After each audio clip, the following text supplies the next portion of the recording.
my conversation and content here is just for educational purposes. As such, it should not be taken as investment advice. So let's get started. The first thing that I have observed over the couple of years with regards to the habits millionaires follow is that they mostly invest in assets as opposed to liabilities. So when you're talking of assets, you are looking at things like real estate. They invest in the stock market, in other words in equities like stocks, art, patents, and businesses. In other words, those things, they generate income for them as opposed to spending their money on things that can be consumed without adding value to them. Secondly, I have noted that they don't work for money actually.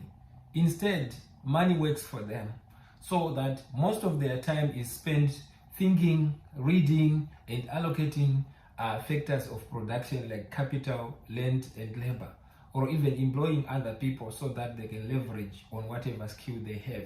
So in other words, they can make money whilst sleeping, and they don't trade their time for money. The third interesting habit that I noted from millionaires is that even though they are high net individuals, these guys, most of them, actually all of them, they live below their means, right?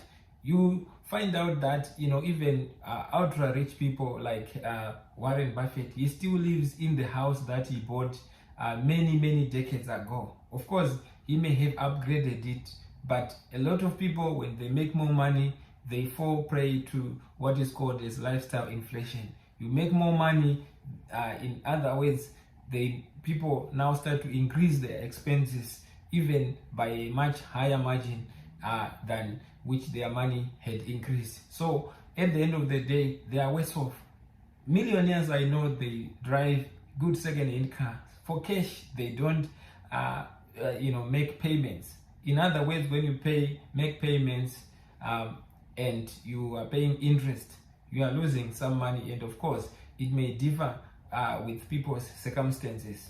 So they mostly invest their money to work for them even when they are sleeping. Number 4, most millionaires I know, they understand cash flows. In other words, that is the money that comes in and that goes out. It's very important to do a balance sheet of what money that comes in and the money that goes out, the cash flow.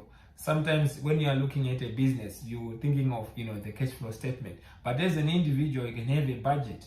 But at the end of the day, these cash flows, they come from investments, and some of them, they have multiple streams of income, such as dividend incomes, and some of them, they take just a part of their profits so that most of it is reinvested, and it keeps on growing and decreasing their net worth over the long term. In other words, their net worth increases because they have an investment mindset as opposed to a consumption mindset.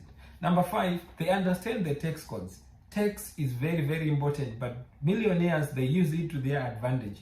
In whatever country or jurisdiction that we are in, there's a tax code. So they just consult tax attorneys and see where they can optimize, save, on tax benefits. There is no reason actually to pay more taxes than you should legally be obliged to pay. So that's a very important thing. The 6th interesting insight for me has been that a lot of millionaires, they have a succession plan. In other words, they have a will, they create trust for their kids, they incorporate their businesses to cushion themselves and to protect themselves from being sued or from liabilities. And they pay money and they groom their kids so that they take over, and the generation now wealth can increase over time. And lastly but not least, they give back to their communities. A lot of people invest money into their communities, and at the end of the day, it's more like you can only have, you can only need a certain amount of money. When you reach a certain point, you realize like, you know what, at the end of the day, it's better to support other people, but to support the causes that you support. So that's it for today. These are the 7 most important habits that I have learned from interacting and talking to millionaires. I hope this is helpful, and that's it for today.